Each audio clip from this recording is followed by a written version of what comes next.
Welcome to Golden Black Live, Hmm. Friday. What is it today? February 16th. And the flurries are flying around West Lafayette, where Carm is. He lives way south. He's in Florida. He's good, but not true. But it is going to be a little bit of snow, I think, in the Lafayette area today. But I am joined by Mike Carmen and Tom Dienhart. I want to thank our sponsors as well. Triple X on the hill, but on the level of Purdue tradition since 1929, and State Farm agent Trent Johnson at trentismyagent.com. All right, Mike and Tom, we'll hit the subject that kept Mike in Mackey Arena till late, and gosh knows how late Brian Newbert was there. But the Boilermakers pull one out, 84-76 win over Minnesota last night. Carm, there are a lot of important things to get a game like that where Minnesota played is shot the ball as well as it did. Purdue able to come back in the second half and get the job done. But your thoughts now, a few hours later after the Boilermaker win? Well, I'm going to be Mr. Simple again, which Thank you. I don't make things too complicated. Purdue had 7 first half turnovers, and they fell behind, and they had 3 second half turnovers, and they pulled ahead. Yeah. We all know that's a big thing for this team is they have to take care of the ball because they have to get shots up. I think they had 17 offensive rebounds last night, 16 second chance points. That those numbers just help them push over the edge. But they are a dynamic offensive team, either from 3 or inside. And if you don't turn the ball over, you can't score. Or as Painter said last night, you can't rebound a turnover. So that's a big deal for them. It'll be a big deal for the rest of the year. But again, good contributions from across the board when you look at it. Mason Gillis, and I can't remember if the Big Ten does a sixth man of the year. It'd be hard pressed to find a better sixth man in the Big Ten and in the country with his production level right now. So that they're getting it from different places. Braden Smith continues to elevate every game into one of the nation's top point guards. If he's not already there, and I'm glad he was on the Naismith watch Yeah. list. I think he'll get on another one here shortly. But it just they're a good team. They're better than they were last year. They continue to kind of prove it. They weathered Minnesota's hot shooting last night. There probably are concerns defensively for Purdue, but when you have the offensive punch that they have, you feel like they can kind of overcome that and deal with that. So it's a good test for them because I don't think they've been behind by double digits since Nebraska. And we've seen throughout the year they come up against adverse moments, and for the most part, other than Northwestern and Nebraska, they've responded to it. Whether it's Zach Edey on the bench for extended time with foul trouble, or just being behind at halftime, they've kind of picked themselves up and accomplished the deal. Yeah, no doubt. It was an impressive second half performance, and a little bit of adversity goes a long way. Tom Dienhart, you used to probably sit on your driveway and shoot free throws at a higher clip than the Boilermakers have. It's interesting. I did a little ciphering last night, which is nothing great, but Purdue shooting 63% in its last 4 games in Mackey, but away from home, 77%. Yeah. I understand it kind of comes down to a couple guys. I know Lawyer was 1 for 3 last night, but it really comes down to Edey and Trey Kaufman-Renn, the free throw shooting problems. I know you got to watch the game on the tube last night, but talk about just that whole notion of anxiety, free throws. Maybe it's fans' anxiety. Is this something that as Matt Painter and others say, you don't try to miss them, but Purdue is causing themselves a little bit of gnashing of teeth from the free throw line, especially at home. Yeah, just leaving a lot of points there, obviously at the line, and I think Zach Edey missed six free throws. I think he was 8 of 18 from the field. Just off on that touch right around the basket. But yeah, Alan, to your point about the free throws, it's going to cost you maybe at some point, right? Getting in the NCAA tournament, we've all witnessed it. And the margin for error is so slim, and you got to cash in on your opportunities. And Alan, you noted the trend here. I think someone broke it down too.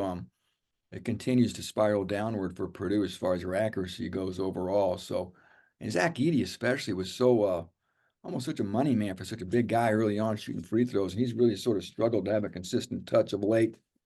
And yeah, something you got to get sorted out. I know the team practices it obviously often. And another point, you know, I think Alan, you mentioned adversity, Mike mentioned adversity, and I think that's the ultimate is to see what you're really made of.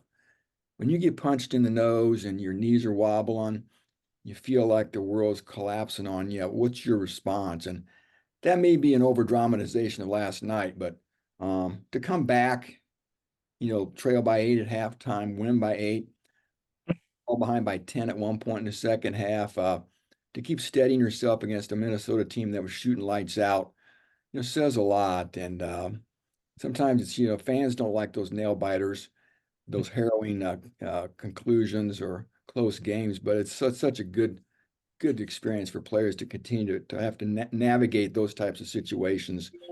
I think against Alabama too, they were down by 12, maybe even the second half. That was another team that shot lights out against Purdue. So again, a nice test, better than a blowout. Now they go to what, Ohio State Sunday, 1 p.m. CBS game. And you look at the schedule, guys. I mean, there's a chance they could win out. I think that game in Champaign is going to be a tough one, obviously, against the Illini. But Purdue's got, what, a 2-game lead on the Illini. I think a 3-game lead on everybody else. So they have a buffer here. What are the Buckeyes going to have too, right? With the coaching change, and how's that going to affect their personality and their want to, I guess. So I'm not saying it's a trap game, but it's going to be interesting to see what the Buckeyes have. And boy, that's been an arena that's been tough over the years for Purdue to win in for sure.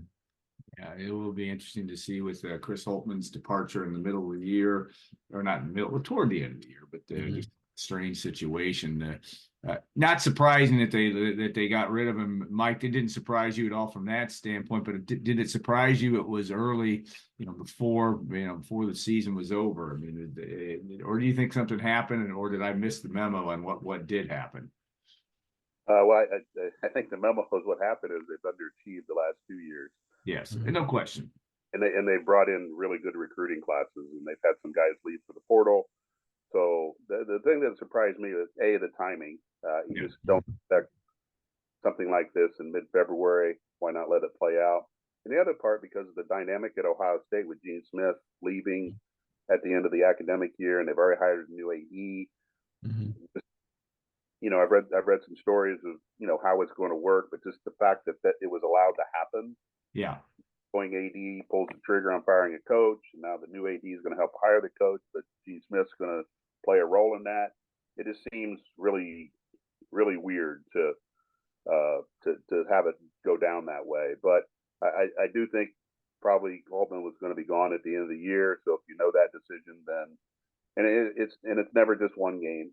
This is something that's been building, whether it's this year and the carryover from last year. So from that standpoint, it wasn't a surprise. Now, where does Ohio State go?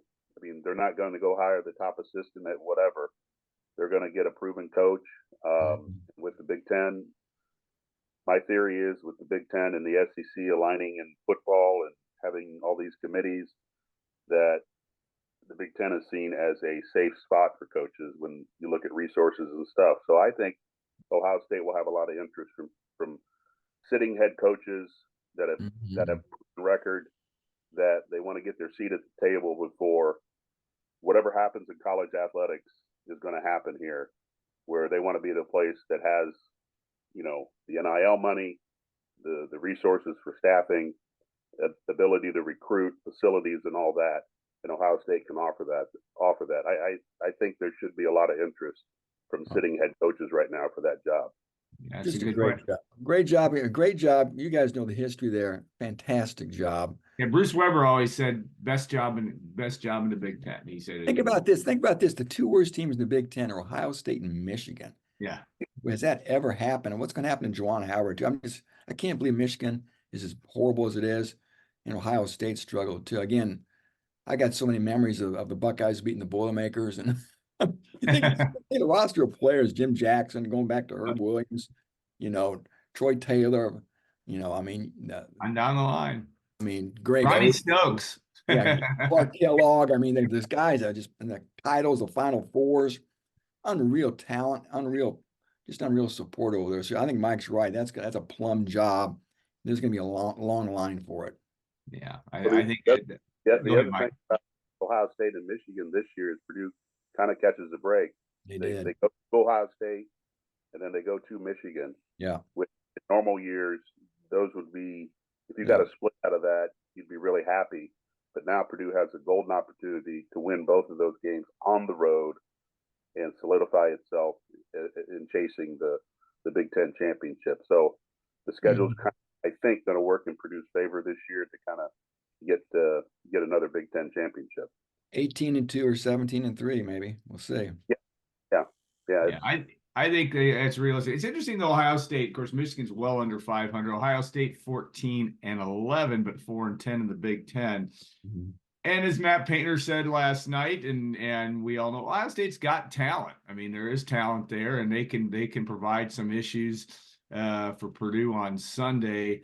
It makes you wonder if they can do it for 40 minutes and what their emotional state will be. Yeah. It seems to me to be the big question, Mike. I mean, do you see a game that's I mean, it's interesting with Purdue too. I mean, Edey, as good as he's been, and he has been great without question, but shooting, he's had 2 or 3 games here in a row, or 3 out of the last 4 we shot under 50% from the field, which is an interesting dynamic for him.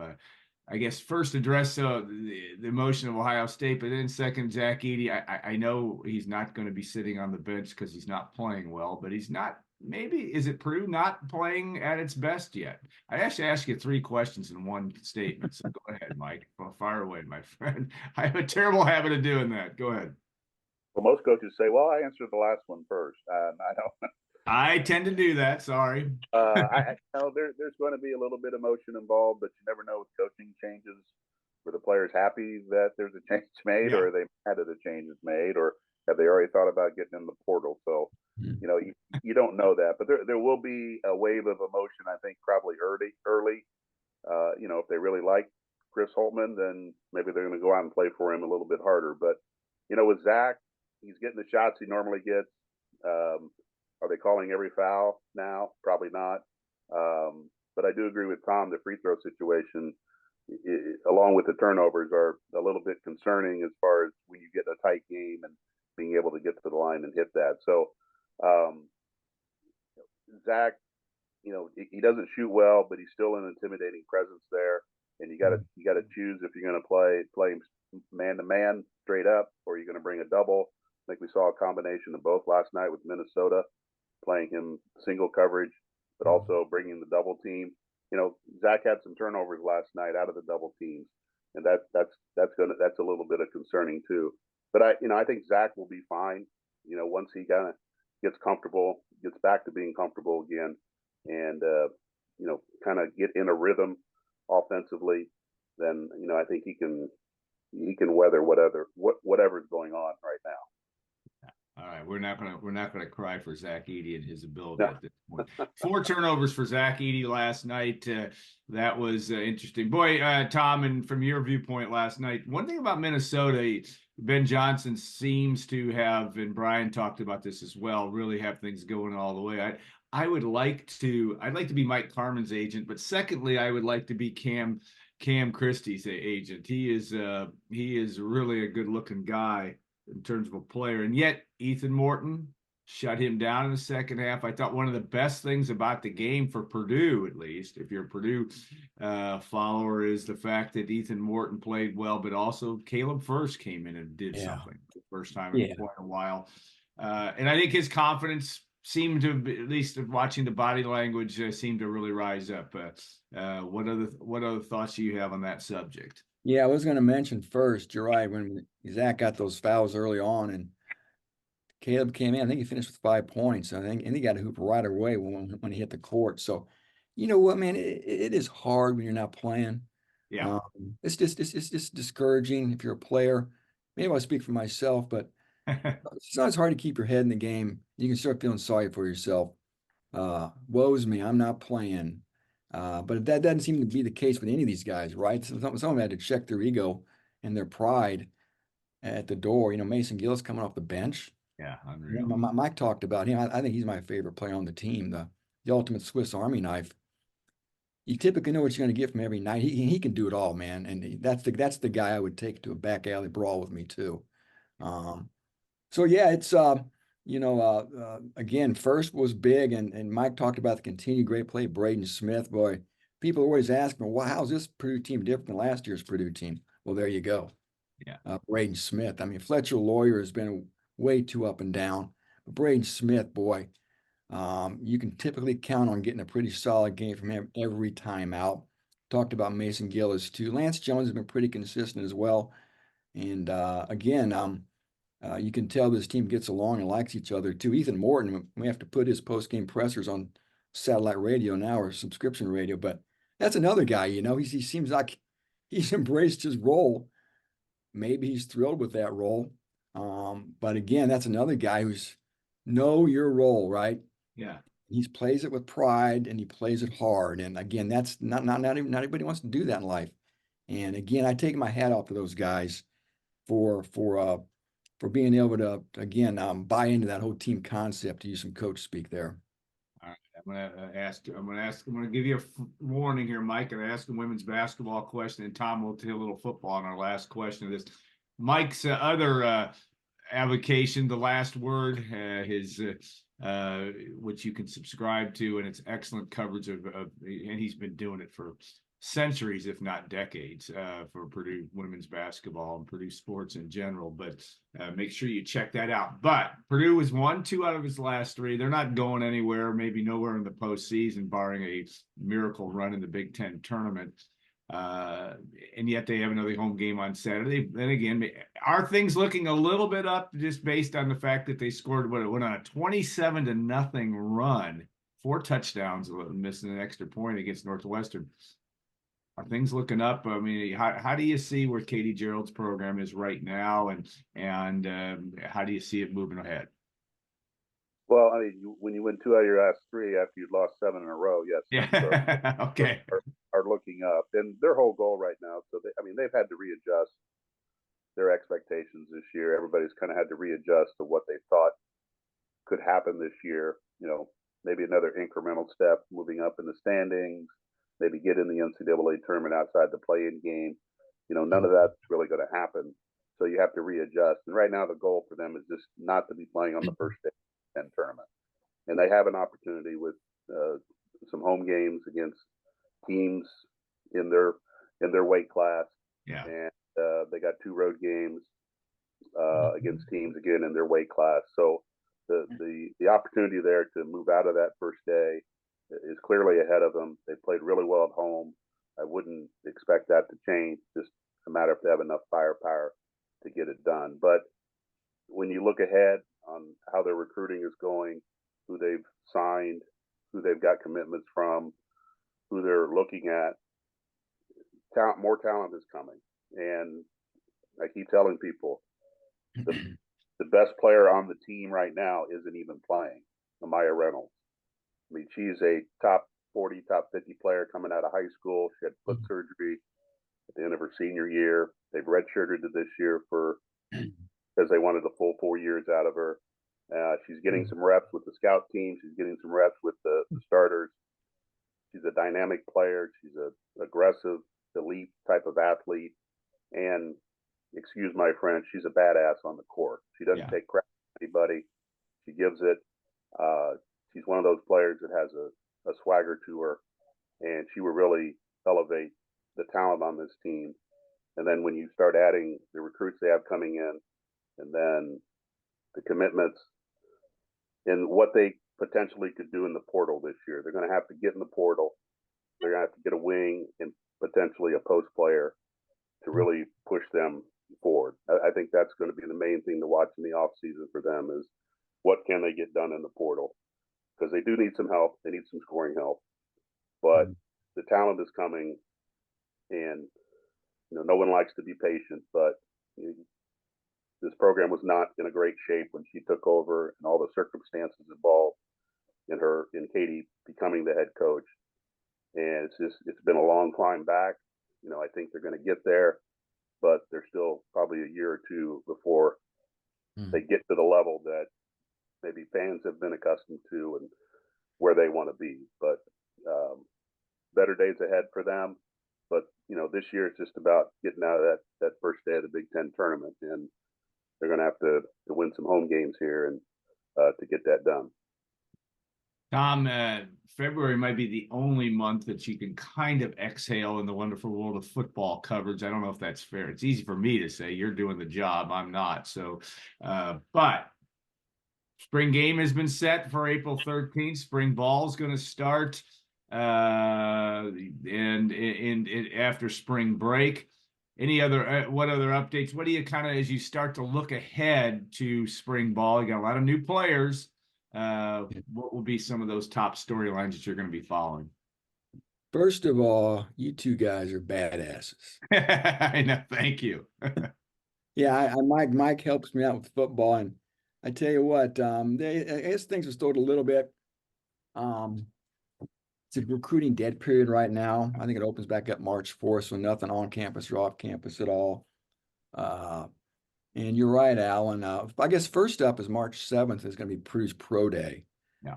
I mean, there's not a lot of drama around it this year, given I guess the dearth of real legitimate prospects. Tyrone Tracy really being the only one with a real likelihood of getting drafted. But I included a roster of the guys who are going to work out in Boiling Over on Thursday, so fans can check that out. And so we'll see. The combine's coming up too.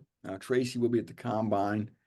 And I'll try to stay in touch with Tyrone. And then, like you said, Alan, March 19th is the beginning of spring football. They're going on Tuesdays, Thursdays, and Fridays. The Tuesday, Thursday practices are early, and the Friday ones are later. They wanted the players to have the weekends off, I was told. There'll be no media access on Fridays, just on Tuesdays and Thursdays. And no, fans aren't allowed to attend. I know much of their chagrin, and I wish that was the case too. And the media is only going to be able to watch the early periods as well. So that's sort of been the MO so far under Walters, is just to watch the first 4, 5, 6 periods, which is basically nothing. Guys stretching and doing some individual drills. And then we'll come back later for the interviews. But again, a lot of questions and storylines we can talk about at a later date.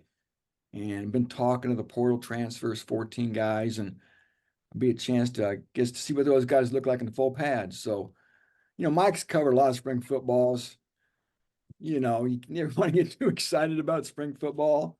A lot of guys will be limited, won't participate at all. I learned George Byrne, the tight end's going to probably miss all the spring ball with a broken foot. I'm sure Gus Hartwig will be limited. Other guys coming off injuries will be limited. So long story short, don't read too much into it, but it's still kind of a fun way to whet our appetite. Give us a little sneak peek on maybe what's lying ahead for Purdue as they move into that 18-team Big Ten conference. So ought to be a lot of fun. And yeah, before I sign off, I want to swing it back to Alan, to swing back to hoops real quick, Alan. Maybe you can make this Go ahead. Fire away. Given your length and Purdue knowledge, why don't you give me right now, as of this date, your top 3 Boilermakers of all time?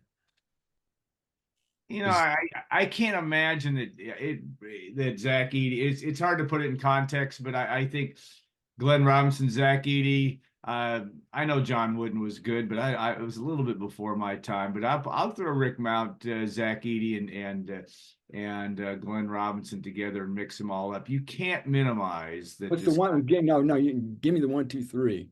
You ask your hard questions.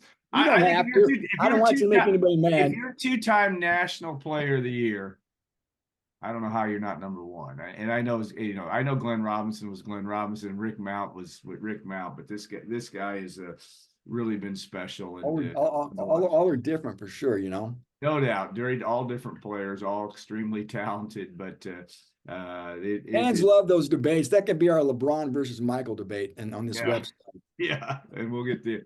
Carney, I was going to say, I don't know. I mean, I think that's, can you minimize? I'm not minimizing Zach's accomplishments here, but in the grand scheme, it's hard to beat that. It is, and it's all based, in my opinion, on where he started when he got here. Yeah. Where he's everybody else you've mentioned came to Purdue, highly ranked, top of the class, talent was there. I mean, Rick Mount's on the cover of Sports Illustrated as a high school guy. Mhm. Glenn Robinson was Glenn Robinson. I mean, a lot of hype for him, but you had zero, and I mean zero hype for Zach Edey, other than he was tall and he was visiting Purdue and he reclassified.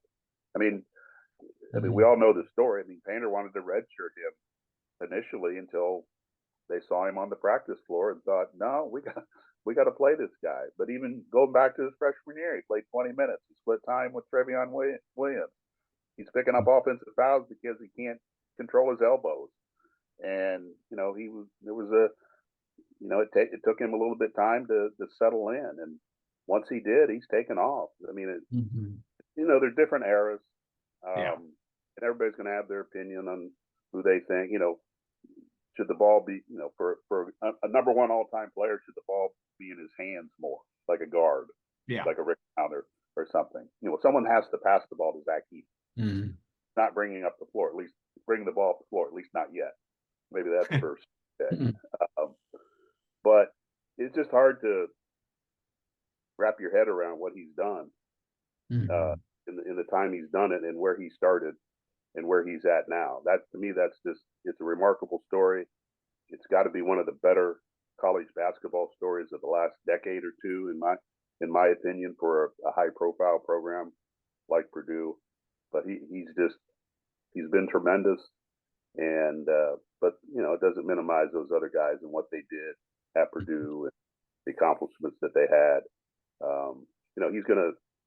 He's got a shot to break the all-time record for points. He's going to get the all-time rebound record here shortly. Yeah. But he's going to do it like those other guys in the old days did it. He did it with 2-pointers.